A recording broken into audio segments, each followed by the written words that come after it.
These LEGO Technic Supercar sets really are something special. We've had the Porsche 911 GT3 RS, the Bugatti Chiron, and then the beautiful Lamborghini Sian FKP37. Together they make for great 1/8 scale detailed sets, all with working gearboxes, bonnets complete with luggage bags, opening doors, steering control, even the means to open and view the well-detailed engine bays.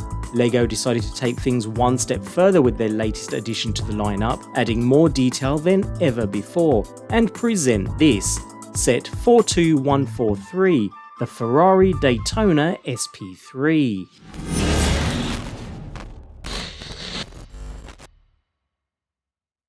Given this set is a top-of-the-line model based on a top-of-the-line luxury sports car, the LEGO Group's Design Innovation Department has wrapped the 42143 Ferrari Daytona SP3 in a suitably elegant box. A unique size sets the Technic Supercar box apart from other packaging, and as expected, it's heavy from the nearly 4,000 pieces and 2 instruction books. Anyways, the top of the box slides off, revealing 3 inner build boxes which give a stylized view of the rear of the car with red stripes, black carbon fiber, and silver rectangles. Opening box 1 presents 2 hefty manuals in Rosso Corsa or Racing Red. There are about a dozen pages that give some background to both the car and the model, with plenty of lovely photographic shots, and then it's on with the build. So on we go with the first of 3 boxes, which contains all the parts for the vehicle's internals, and easily the most technical box of all 3. So with bag 1, the set starts with one of the most complex elements, the gearbox. The complex 8-speed transmission sits at the core of the build, although it's functionally identical to that found in the last Technic Ultimate car, the Lamborghini Sian FKP37, and uses the same orange wave rotary changeover catches, first introduced in the Technic Bugatti Chiron, to shift the gears. Note though that the manual does have some errors throughout, although most errors have been rectified in the online version, so it may be wise to follow that one instead for this particular build, which is a little unfortunate if, like me, you tend to prefer to follow the physical guide.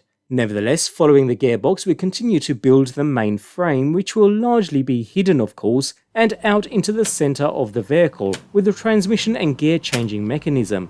Again, not a lot new here from the previous supercar, but comes together perfectly well.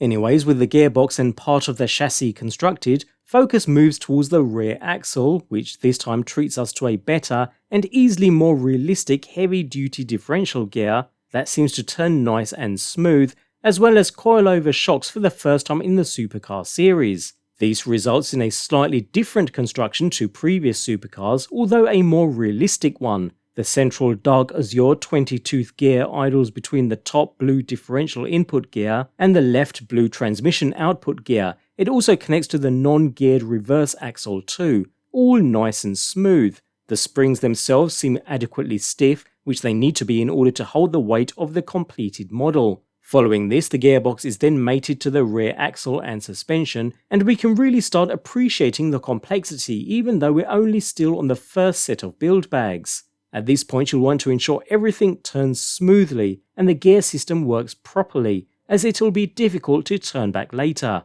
We complete bag set 1 by constructing the monstrous V12 engine. There's nothing new here though, it's the same piston and cylinder combo that Technic have been using in their sets since 1990 in fact, so with it complete, it's attached to the model just above the gearbox. And after a few more pieces, that brings us to the end of the first set of build bags. And for the first set of bags, to be fair, we've covered quite a lot already. Anyways, on with the second set of bags, although still in box 1. Here we start to bulk out more of the vehicle, working towards the front end. In particular, the transmission is completed, so place the lever in the middle, neutral position, and the pistons in the engine show no movement. Whereas push forward or backwards into drive or reverse, and the pistons begin moving as expected, all quite seamless. Also at this stage, the paddle shifters are constructed and can now be used to switch between the various gears. Just as the previous vehicles, this works relatively smoothly. So after testing, we can proceed with moving on to the front suspension setup. This is largely similar to the rear, with those nice large coilover shocks, although also incorporates the front steering assembly too, and after construction can be attached to the rest of the build so far. After which we complete the second set of build bags, and box 1 for that matter, with some added parts to strengthen up the front end, as well as link the steering assembly through to the cockpit. So completing box 1 gives the satisfaction of seeing every powertrain, steering and suspension component integrated and laid bare. It's easily the most technical box of the 3 and probably the most difficult to build, as any mistakes made here will now be tough to go back and fix. Nevertheless, that leads us nicely onto box 2, which contains build bags 3 through 5. So we begin with the third cluster of build pieces. The main goal with this section is to add to the frame, bringing the front and rear sections together, and at the same time we add strength and rigidity to the overall model, really adding bulk all over. So we finish off the steering assembly, complete with steering wheel supporting the Ferrari logo, begin work on the door opening mechanism, as well as some of the final panelling, including the blue internal finishing to the cockpit area and the first of our external red panels. There'll be much more of that to come in the following bags though. And with that we move on to the fourth set of bags. Here we concentrate with the front end external styling, making sure the front end has the same kind of styling lines as the real Ferrari. Plenty of small parts and so lots of attention to detail here, after which it can be attached to the main body of the vehicle, with some L brackets, and a batch of pins on the underside securing it into position. Add on a pair of inner wheel wells, along with some more detailing to the top of the dashboard area, and we conclude the fourth set of bags, with the vehicle really taking shape and the styling beginning to highlight the real beauty of this model, well the front end anyways. So on to the final set of bags in box 2, bag set 5.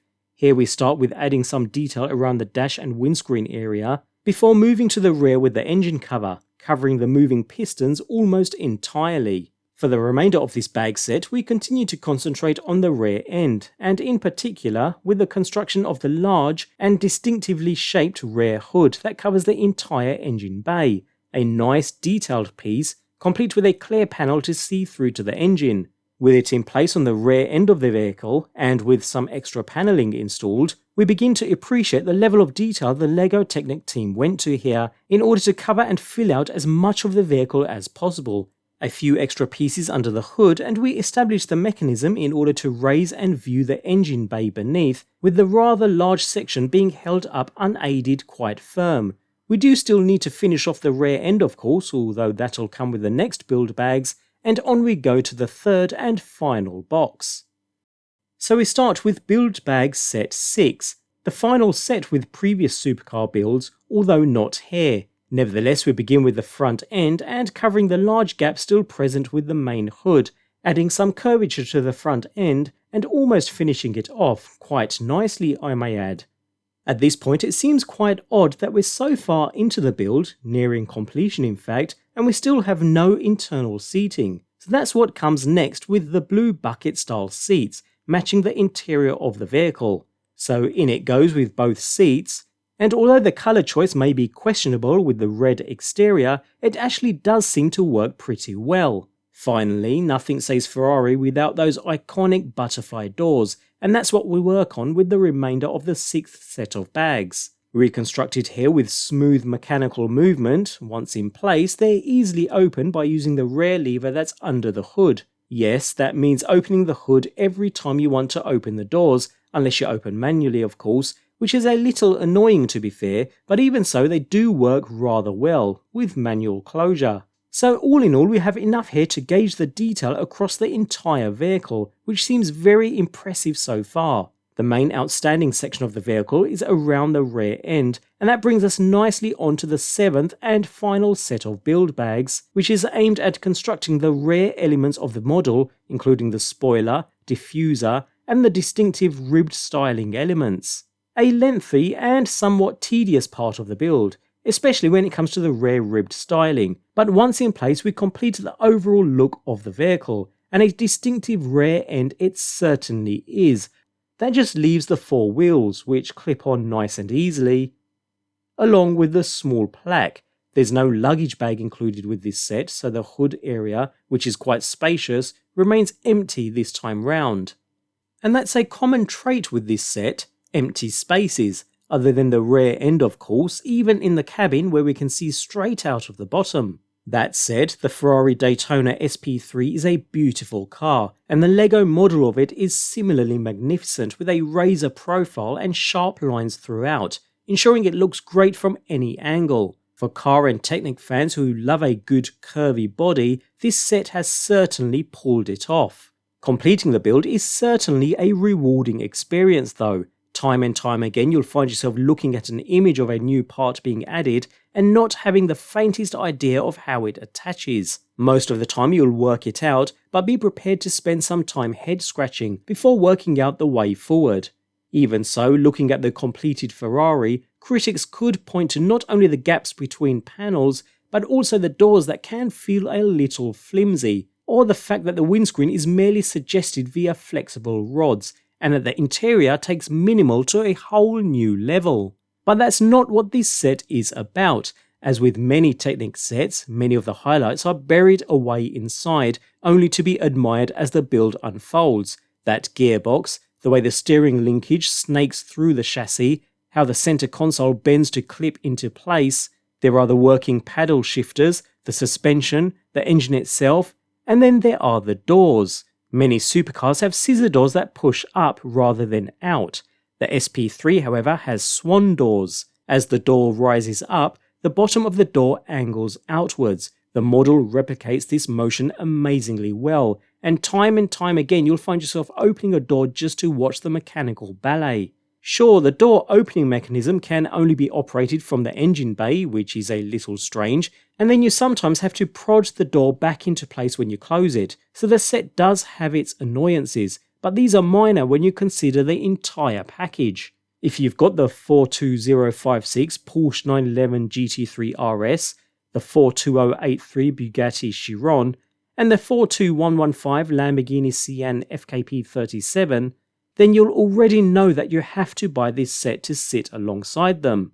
For newcomers to Technic, pick it up by all means, but just get a bit of practice in with smaller sets first. But if Technic is very much your thing, and you're prepared for a love-hate relationship that lasts 20 hours or so, then this is your next build.